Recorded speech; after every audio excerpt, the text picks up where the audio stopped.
Last week we had our supercharged Silverado in the shop and we fixed the door locks. They're working great. Problem, went to pull out, have a blinking TPMS light on. Y'all know the story. It wasn't on when I brought it in the shop. Well, no worries. Today we're going to tackle this tire trouble on Tech Garage.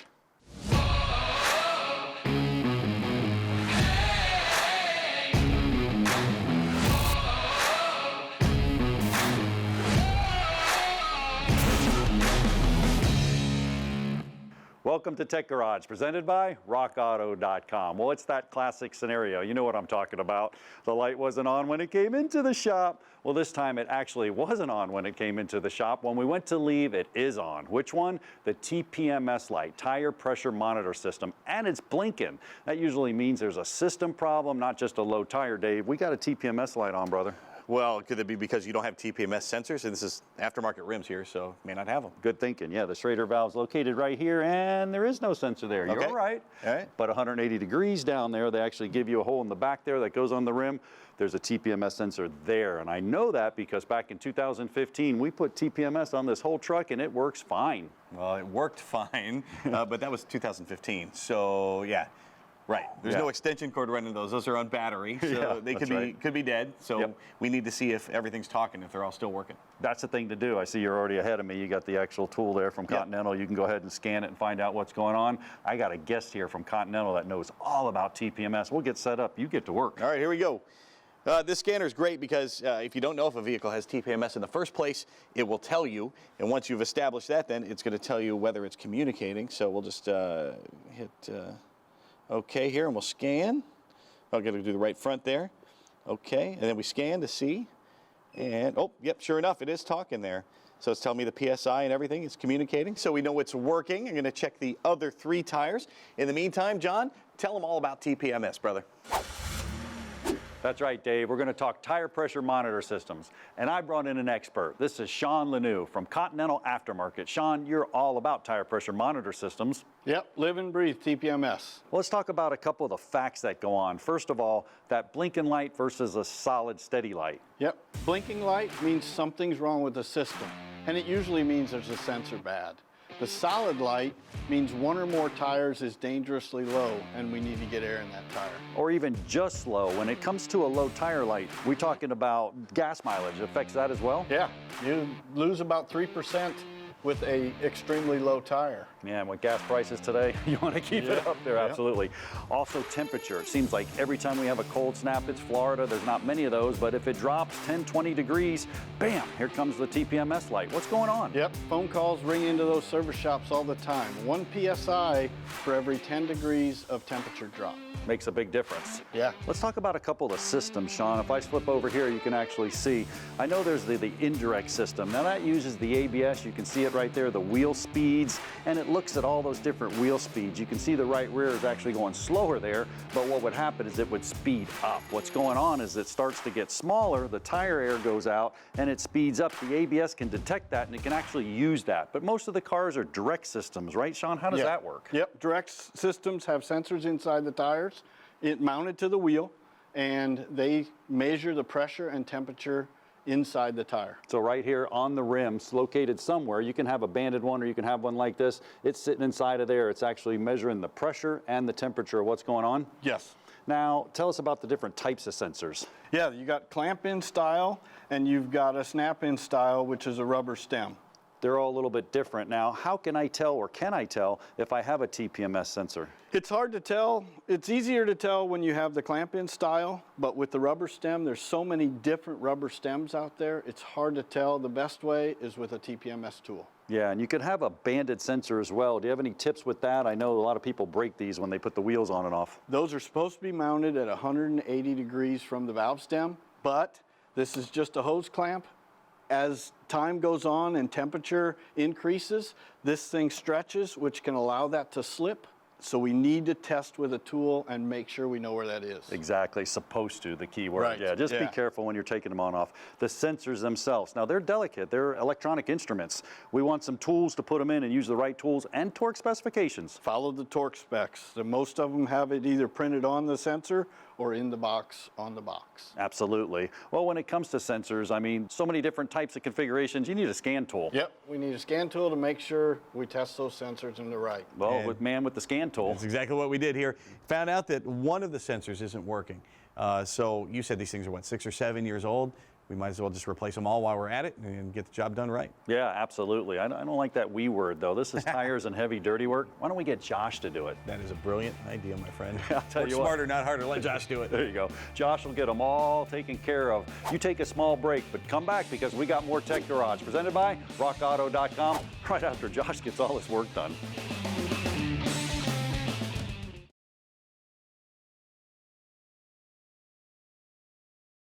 Tech Garage, presented by rockauto.com, is brought to you by NH Oil Undercoating, the official oil-based rust prevention system. Clamp Tight, the clamp-making tool.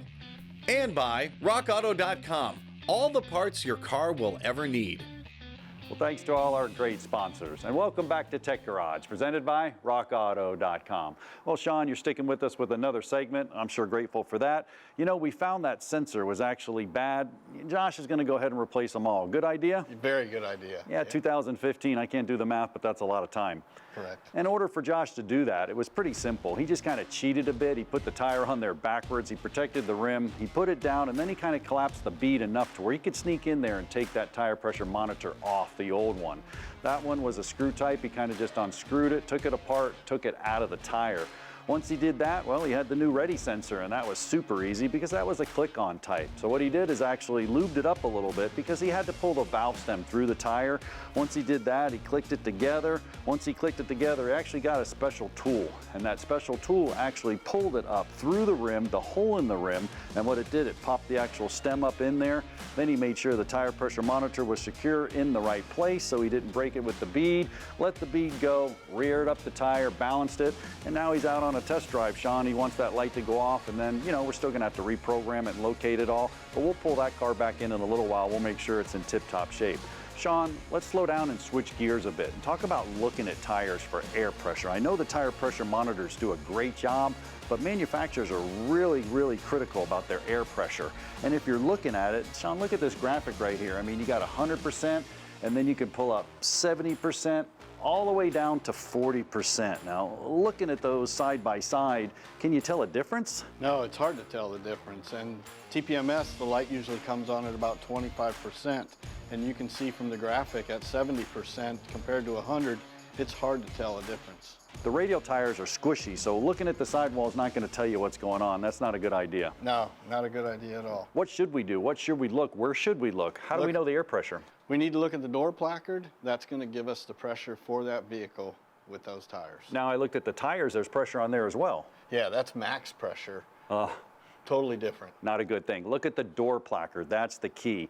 Now, Continental Tire Division, they actually hooked us up with some tires here, and there's a huge difference between them. Now, the first one, Sean, this is Extreme Contact. This tire is a radial tire, and it's kind of hard to tell the air pressure in that as well. Tell us a little bit about that tire. That's a Extreme Contact tire. It's an all-season tire, dry, wet, snow, made for all the seasons. It even has DWS on there for a wear indicator. It does, and that's pretty cool because we're actually going to put this on our Marauder. We got a show coming up. I don't want to tell the audience too much, but we're going to put a set of those on there. That's a pretty high-performance tire. That's going to make great traction, and it's a really good tire. That is correct. Now, on the other hand, though, let me show you this right here, Sean. We actually put these Conti Pro Contact SSR. Now, SSR is self-supporting radials. You can see them right there. I actually put them on the car, and I took this and I let almost all the air out of that tire right there. Looking at it, you can't tell anything, can you? No, sidewall on those, very, very stiff, made to run flat for a distance. Yeah, for a distance. I mean, they're great tires. We're talking about temporary or extended driving without any air. Manufacturers today, like I said, they're trying to make these things have perfect air pressure. Now, corporate average fuel economy, they want these tires to have the proper air pressure so they're getting good fuel mileage. What are they doing with some new technology out there? Yeah, we got a new technology called Tire Fill Assist, or it's a filling assistant. It allows the driver, when they're filling air, to be notified when the proper door placard pressure is reached. Wow, that's pretty amazing. Now, can you just get out, or every manufacturer a little bit different? Do I just fill the tire, or do I need lights on, or how does it work? Every manufacturer is different, and not all manufacturers have it. Some, you have to have a low pressure alert before the system is active. But on this vehicle here, you can just turn the key on and start filling the air, and the hazard light will flash, and when we reach that placard pressure, the horn honks. Well, let's do it. Come on over here and demonstrate it for us. We actually have a low tire pressure light on this vehicle, so it should be ready to go ahead and kind of do that TFA, that tire fill assist. If you put the gauge on there, Sean, let's see what the pressure is actually. So you're at about 29 PSI right now, so that would be low, and the TPS light's on.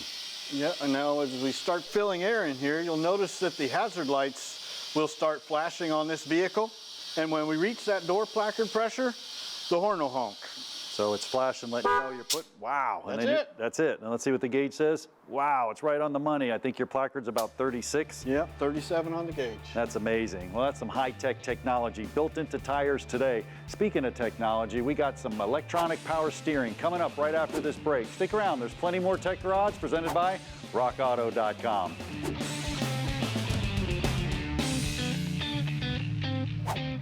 John, who's the sponsor of the show this week? Well, Dave, if I had to guess, I would say rockauto.com. Subtle. Yeah, big time. But you know what? They are all about Tech Garage. And you can be too. You can catch all the previous seasons of Tech Garage on YouTube. Was that 8 seasons? Absolutely. And check us out on Facebook, Twitter, Instagram, all that cool social media. We're pumping it out 24/7, and we love to hear from you. We're a show for the people, Dave. It's a great place to send us a note and tell us how we're doing.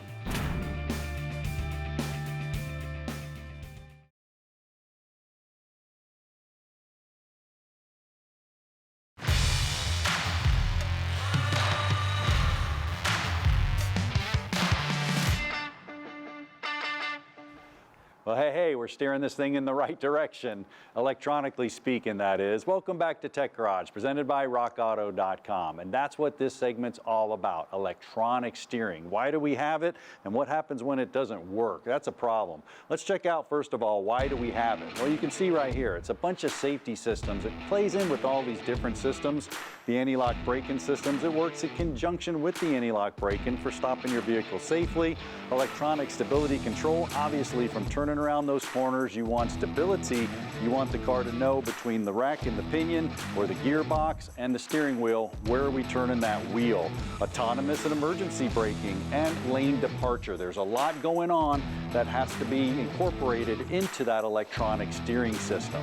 Now, what is it? How does it work? Well, there's a couple of different types of steering systems. You can see the first one is fully electric, but it's mounted up in the column. We'll take a look at that in a second. Then you have what's called an electro-hydraulic steering gear. So what's happening down by the actual rack and pinion, you employ the hydraulics, but you have the electricity of the motor actually pushing it and developing that hydraulic pressure down there. Now, the last one we have actually on our Challenger right there, that's actually fully electric steering, and that's what we have. And Dave's going to check it out and tell us about a couple codes that are going on. But before we do that, let's look at the steering right here. This is that one that's located on the column. This is neat because you can see the motor would go right here. Now, the key is you have a bunch of wires right here, because incorporated inside of this, you have a torque sensor, so it knows how hard you're turning, and a steering angle sensor, so it knows where you're turning. Now, you could have that incorporated into a steering angle sensor right here. You're just turning to the right or to the left, and it's telling that computer where you're turning. So number one, it can turn the rack and pinion, or it can turn the gearbox, but it's going to do it electronically. Now, it may be built into the multi-function switch right here. So I'm turning to the right or left. It's telling it once again through a computer system how to do it. Well, how does it work? Well, check out this schematic. It's pretty simple.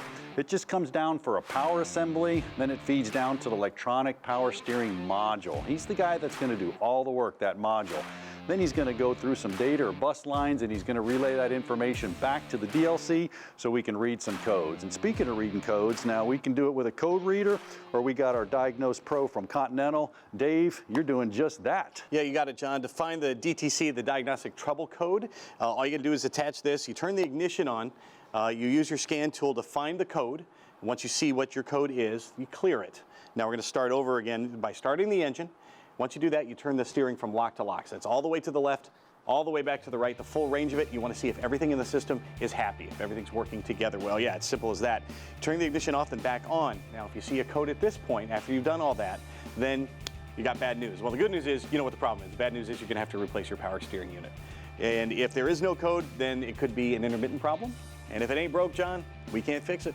Dave, you made that look simple. Great information. If you want some more great information, stick around, because coming up next is the Master Technician Tech Tip.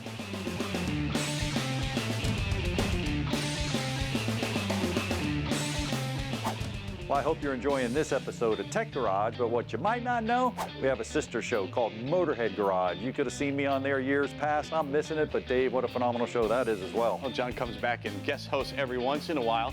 But at Motorhead Garage, we do what a lot of other folks don't do. They're building cars and everything. We're showing you the coolest products for your car, for your truck, anything that goes, we have it at Motorhead Garage. Man, I got my DVR set. I'm watching it every Sunday morning. Join me and watch Motorhead Garage. Dave does a phenomenal job. What a great informational show with some great products.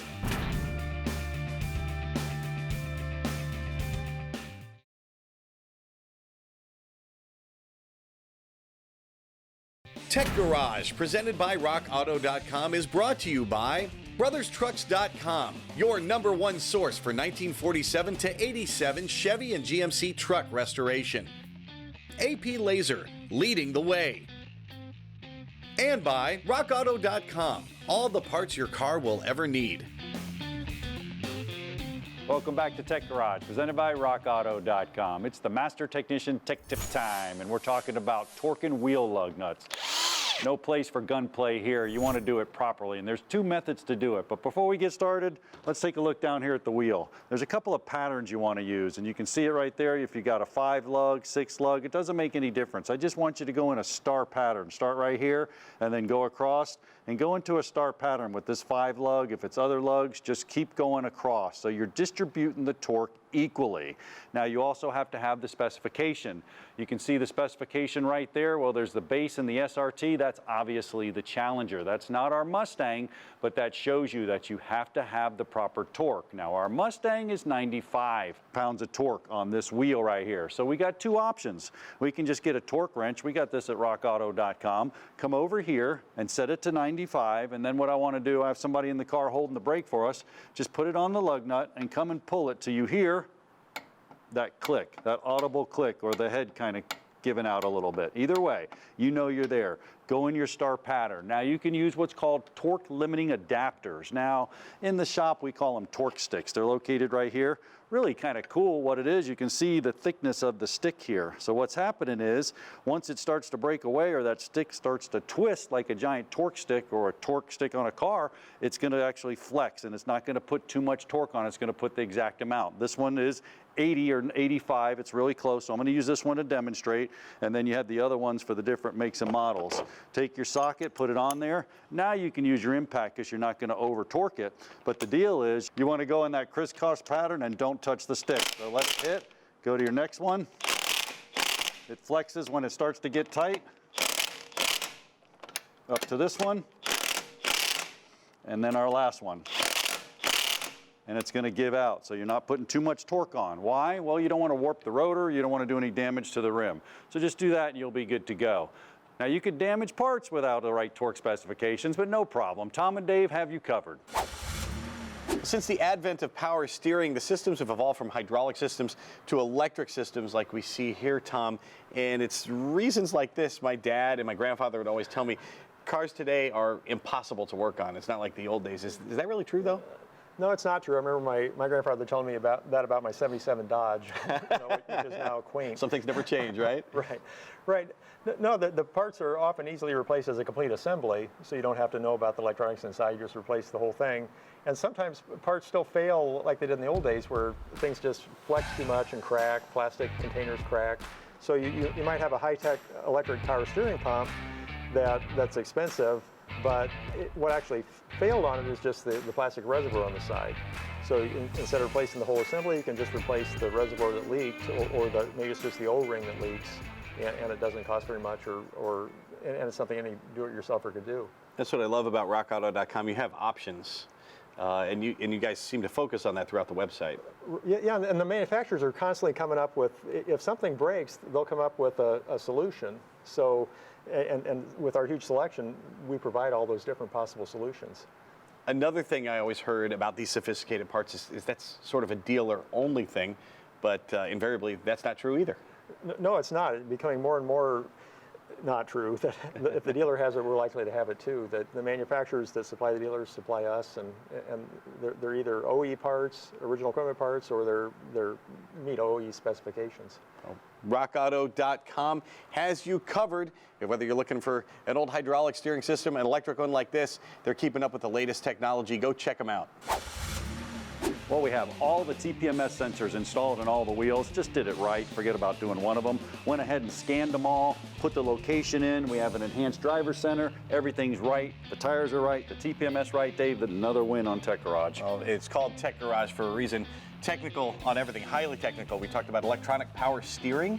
It was a very cool demonstration they had there. I learned a whole lot from that. And boy, steering has just gone through the roof with technology. It is something. And on Master Tech Tip, we talked about the axle torque and wheel lug nuts, which was perfect because on this episode with these custom rims, it's important. Torque is important. Torque is important. It's not that high tech. The materials are high tech. So if you over torque those, things could break. Under torque them, things could fall off. So torquing is very important. Check your service manual. Yeah, right. And it's absolutely the tire technology and what's happened with tires. I mean, it's high tech. This shows high tech, man. That was pretty cool. Well, you're all about high tech. This guy's all over social media, Facebook, Twitter, my TwitFace, FaceTube. This guy's on all. Yeah, he's got all of it. And you can check us out there. Until next week when we come back, give you more high-tech stuff here on Tech Garage, presented by RockAuto.com. From the best crew in the business, we'll see you next week. Production assistance for Tech Garage is provided by Chipola College, located in Marianna, Florida. Founded in 1947, Chipola was ranked recently as one of the top 3 community colleges in the United States.